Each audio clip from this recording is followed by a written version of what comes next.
सवाल कह रहा है कि एक पेन ड्राइव को 1710 रुपए में बेचने पर, एक पेन ड्राइव को आपने 1710 रुपए में बेच दिया और दुकानदार को 24% की हानि हुई।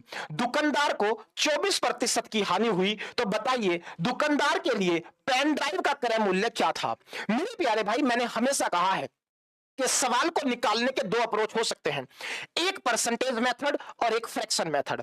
इस बात को भी हमने जाना है कि परसेंटेज मेथड में हमेशा सीपी को 100% माना जाता है। तो जरा बात समझिए, सीपी 100% रहा होगा, 24% की हानि पर, 24% की हानि पर कोई वस्तु बिकी।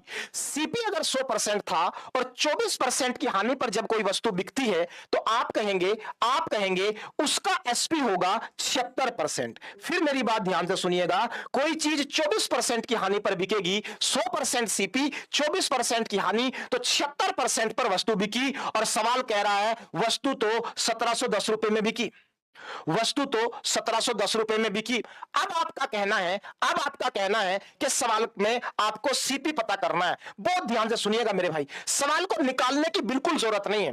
जरा देखिए, इस 1710 को अगर गौर से देखें तो इसका डिजिटल सम 9 बन रहा है। अरे इसका डिजिटल सम कितना बन रहा है? 9 बन रहा है, तो आंसर का डिजिटल सम भी 9 ही बनेगा। आइए, कौन से ऑप्शन में 9 बन रहा है? यहां 2 और 2 4 है, नहीं हो सकता आंसर। यहां 5 और 2 7 और 2 9 बन रहा है, लेकिन यहां 7 बच गया, इसका डिजिटल सम 7 है, आंसर होना पॉसिबल नहीं है।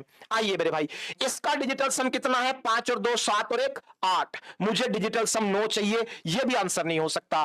3 ऑप्शन कट गए, चौथा आंसर होगा 5 और 2 7 और 2 9। सीधा आप डिजिटल सम से यह बात कह सकते थे कि सवाल निकालने की जरूरत नहीं है, तो डिजिटल सम से वो ऑप्शन टिक कर दीजिए जिसका डिजिटल सम 9 आ रहा हो। तो डी ऑप्शन का डिजिटल सम 9 आ रहा है, 5 और 2 7 और 2 9, और सीधा सवाल का आंसर हो गया।